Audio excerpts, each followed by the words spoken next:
on the TuneIn app.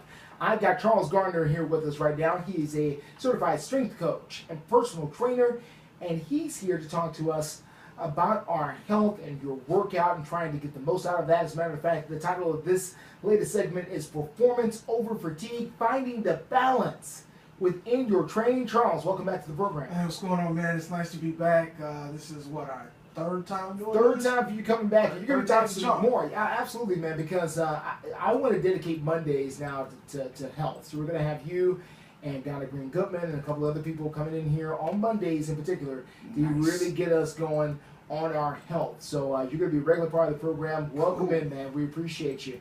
So let's talk about performance over fatigue and finding that balance. What does that mean, performance over fatigue?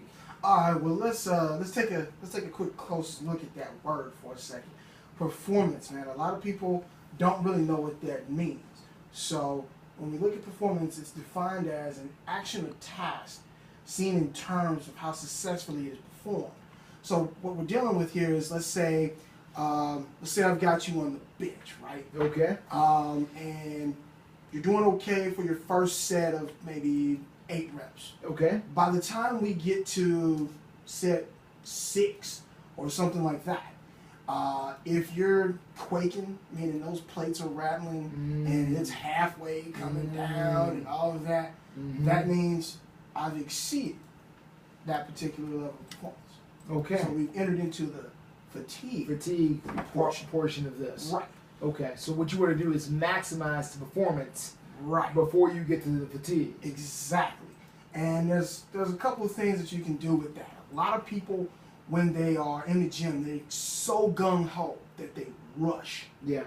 And since I'm a strength guy, one of the things that I've learned and read over time is you got to take your time in between your sets, especially if that's your goal, to build strength. You got to take your time. You can't rush because you want to create almost like a ladder.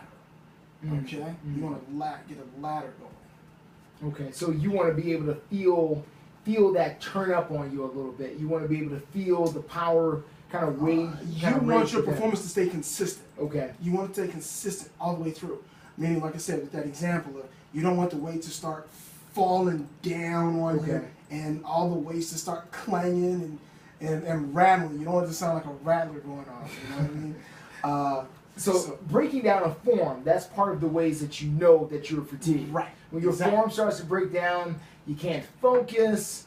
You have to try to bring in other muscles to work out something that, should have been, this is not the, if you're on the bench, for instance, you're not supposed to be using your lower back to get it up. Like, I see a lot of people lifting that lower back to get the bench up. But that's more of a powerlifting style, and that involves, you're going to use every muscle, but you'd have to actually see that on video, or I'd have to actually show you how to do that safely, because it can be done where you actually have an arch.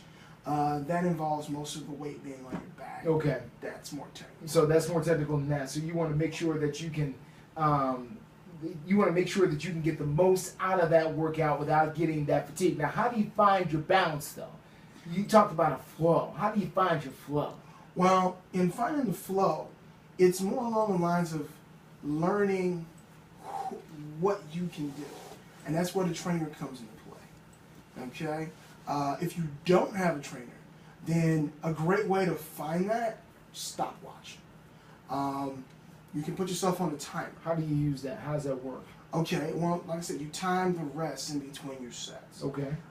So I'm going to just skip to something a little bit more complicated. Okay.